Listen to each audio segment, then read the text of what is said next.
Hi friends, welcome to our channel. இன்னைக்கு நல்ல பைசியாவும் டேஸ்டியா செய்யக்கூடிய மொச்சப்பயிறு குழம்பு எப்படி பண்றது இந்த வீடியோல பார்க்கலாம். இட்லி, ஒயிட் ரைஸ், சப்பாத்தி எல்லாத்துக்குமே இது சூப்பரா இருக்கும். இப்போ கடாய் ஹீட் பண்ணிட்டு 1 டேபிள்ஸ்பூன் கடலெண்ணெய் சேர்த்திருக்கேன். இது கூட 1 டேபிள்ஸ்பூன் சோம்பு, 1 டீஸ்பூன் மிளகு, 1 டீஸ்பூன் ஜீரகம், இது கூட கொஞ்சமா கல்பாசி, 2 பீஸ் ஏலக்காய், 3 பீஸ் கிராம்பு, ஒரு சின்ன துண்டு பட்டை, கொஞ்சமா ஜாதி பத்திரி சேர்த்துக்கோங்க. இது நல்ல ஃப்ளேவராகவும் நல்ல டேஸ்ட்டாகவும் இருக்கும்.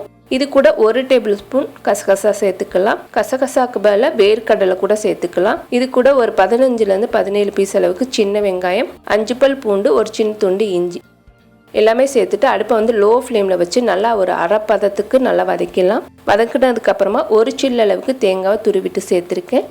ஒரு கைப்பிடி அளவுக்கு கொத்தமல்லி, 10 பீஸ் அளவுக்கு புதினா இலைகள் சேர்த்துட்டு ஒரு 2 நிமிஷம் நல்லா வதக்கிட்டு இதை நல்லா ஆற வச்சு மிக்ஸி ஜாரில் சேர்த்துக்கலாம். சேர்த்ததுக்கப்புறமா கொஞ்சமாக தண்ணி ஊற்றி நல்லா நைஸாக அரைச்சி இந்த மாதிரி எடுத்து வச்சுக்கோங்க. அடுத்து கடாய் ஹீட் பண்ணிவிட்டு ஒரு 4 டேபிள் ஸ்பூன் அளவுக்கு கடலெண்ணெய் சேர்த்துட்டு 1 டீஸ்பூன் அளவுக்கு சோம்பு சேர்த்துக்கோங்க. சோம்பு சேர்த்து ஒரு பிரிஞ்சி இலை, இது கூட ஒரு பட்டை வத்தல் சேர்த்து நல்லா பொரிய விட்டுடலாம். பொரிஞ்சதுக்கப்புறமா ஒரு மீடியம் சைஸ் பெரிய வெங்காயம், அதையும் நல்லா பொடியாக கட் பண்ணிவிட்டு அரைப்பதம் வர வரைக்கும் வதக்கலாம். வதக்குனதுக்கப்புறமா இது கூட அடுப்பை சிம்மில் வச்சுட்டு ஒரு 2 டேபிள் ஸ்பூன் அளவுக்கு குழம்பு மிளகாத்தூள், வத்த குழம்புக்கு சேர்க்குற மிளகாத்தூள் சேர்த்துருக்கேன். நல்லா வதக்குனதுக்கு அப்புறமா 2 பெரிய சைஸ் தக்காளி நல்லா ஃபைனாக சாப் பண்ணிட்டு சேர்த்துக்கோங்க. அடுப்பை சிம்மிலே வச்சு வதக்கிக்கோங்க. மசாலா கருகிடக்கூடாது. நல்லா வதக்குனதுக்கு அப்புறமா 1/4 கிலோ அளவுக்கு மொச்சப்பயிறு சேர்த்துக்கலாம். மொச்சப்பயிறு சேர்த்ததுக்கு அப்புறமா 1/4 டீஸ்பூன் அளவுக்கு மஞ்சத்தூள் சேர்த்து நல்லா மிக்ஸ் பண்ணிடுங்க. இதையே நீங்கள் காஞ்ச மொச்சையிலையும் செய்யலாம். காஞ்ச மொச்சைனா நீங்கள் வேக வச்சுட்டு அதுக்கப்புறம் இந்த மசாலா ரெடி பண்ணி செஞ்சுக்கோங்க. இது கூட 1 கப் அளவுக்கு தண்ணி சேர்த்துக்கலாம். தண்ணி சேர்த்துட்டு தேவையான அளவுக்கு கல் உப்பு சேர்த்துக்கிறேன்.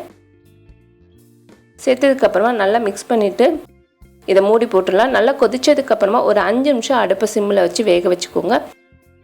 நம்ம சேர்த்துருந்த மசாலாலாம் ஓரளவுக்கு பச்சை வடை போனதுக்கப்புறமா அரைச்சி வச்சிருந்த பேஸ்ட் எல்லாத்தையும் சேர்த்துருங்க. இதுக்கு மெயினாக இந்த பேஸ்ட்டு தான் நல்ல ஒரு டேஸ்ட்டும் ஃப்ளேவரும் கொடுக்கும். இப்போ ஒரு 1.5 கப் அளவுக்கு தண்ணி சேர்த்துக்கிற போகிறேன். இப்போ நல்லா மிக்ஸ் பண்ணிவிட்டு இதை மூடி போட்டு ஒரு 15 நிமிஷம் அடுப்பை சிம்மில் வச்சு நல்லா கொதிக்க வச்சுருங்க. நல்லா அந்த எண்ணெய்லாம் பிரிஞ்சு சூப்பராக நம்மளோட குழம்பு ரெடி ஆயிடும். ஒயிட் ரைஸுக்கு சூப்பராக இருக்கும். அதே போல் இட்லி, ஊத்தப்பம், சப்பாத்தி எல்லாத்துக்குமே இது சூப்பராக இருக்கும். கண்டிப்பாக ட்ரை பண்ணி பாருங்கள். இப்போ இதுக்கு மேலே கொஞ்சம் கொத்தமல்லி சேர்த்துட்டு நம்ம இறக்கலாம். இந்த வீடியோ உங்களுக்கு பிடிச்சிருந்துச்சுன்னா லைக் பண்ணுங்கள், ஷேர் பண்ணுங்கள், மறக்காமல் நம்மளோட சேனலுக்கு சப்ஸ்கிரைப் பண்ணுங்கள். தேங்க்யூ.